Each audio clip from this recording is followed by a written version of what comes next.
boys, girls, all my traumatics out there, welcome back to the Robert, Joe. I know what you guys are saying. Where have you been? Why have you been so inconsistent with videos you've been doing for the past couple of weeks? And there's no easy answer to say it, essentially, but very busy right now, right? I mean, both Rob and myself in law school. A lot of viewers know that. Um, different schools, different schedules. So he's got a lot on his plate, and he's doing the best that he can, right, to still do this because we love this, right? And so am I. And not only is that going on, but I'm also kind of in the process of moving, and a lot, right? A lot is going on. So I'm doing what I can when I can. So that kind of explains why it's been so inconsistent. Next few weeks will be all better. I know we'll be in winter break and stuff, but next semester will be different. It's just this semester, became a lot, and that's why me and Rob do what we can. But anyway, enough of all that. Excuse me. Let's talk Flash.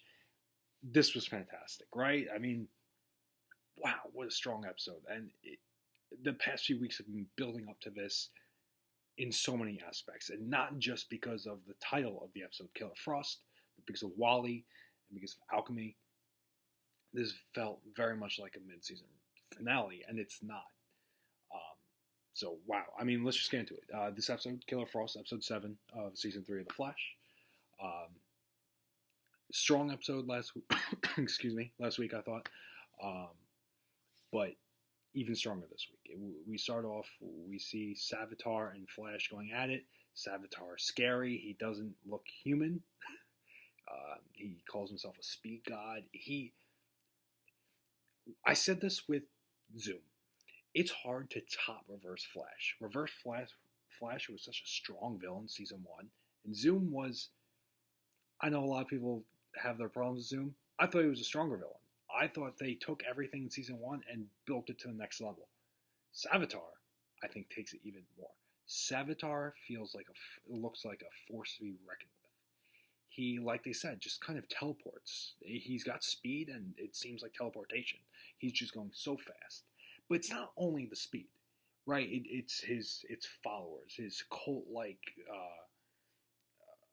followers, his disciples, and all that. Alchemy, who is kind of what seems like his right-hand man, and who in himself could be a major villain of a season, let alone he's right next to Savitar, right? Savitar looks intimidating. Savitar comes off intimidating. Savitar is a villain.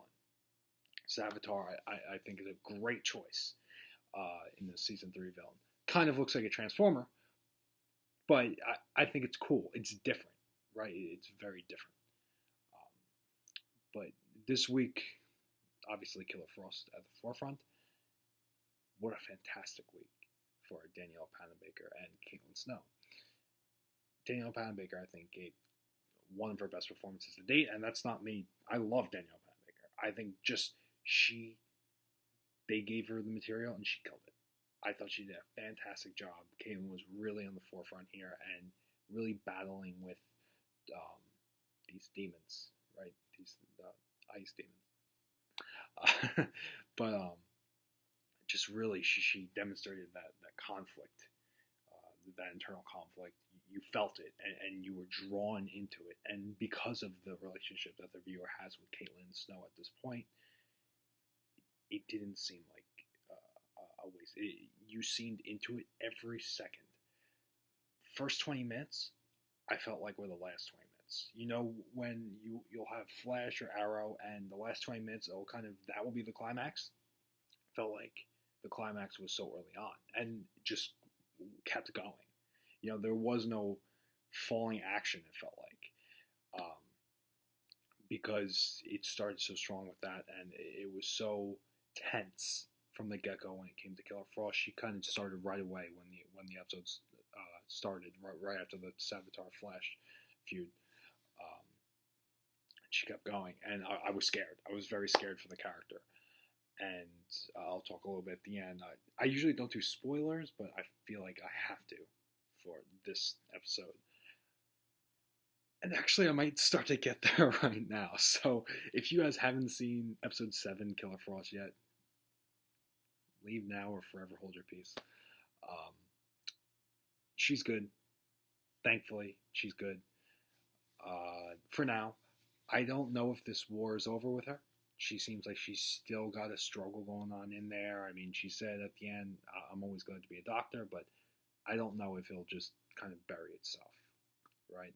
We might get some more coming out. I don't think it'll be Once Upon a Time Regina Evil Queen gimmick, but I don't think that's the end of that. But fantastic conflict with Caitlin Snow this episode. She's had some really hard conflicts, that character, in terms of losing Ronnie. I want to say twice, but I feel like it was more. She loses him the original time, and she's suffering with that. Then comes back, she loses him again. And then Jay, season 2, and she's just constantly having trouble with the character, and this built up for weeks to get to where she is now. So it makes sense. It made sense that she came off broken, and it didn't feel contrived. It didn't feel like a twist out of nowhere. It built. It made sense. It worked. But enough about Killer Frost. Let's get to Wally. Wally was kind of the focus after Killer Frost. They got to the cocoon, and Joe cut out Wally. I wonder what there's got to be ramifications for that. That Joe acted in his own, by his own gut, and acted by himself, and well, not by himself, but cut Wally out probably when he shouldn't have been cut out. So Wally, Wally seems fine. Don't know if he is. That's pretty much all we got with Wally. He has his speed now. He seems fine. I think there's a lot more there that we don't know yet. We'll see. But it's cool that Wally has his powers, and he seems like his character's very happy. So we'll see where that goes. And the ending. A lot of people were saying it was really obvious. I think I even said myself that I thought Julian was Alchemy, but a lot of people are saying it's too obvious. That sometimes the obvious choice isn't the worst. I think this was still a good choice, even though it was the most obvious. Savitar, I don't even know if that's going to be a person. If it is, I think it'll be. I think his name's Greg German, the guy from Heroes that all of a sudden is a character on the show. The man who went to speak to Julian at the end in Flash said, "Hold on," or Barry said, "Hold on, give me a minute." That guy. I think that might be Savitar if it's anybody, but I don't know.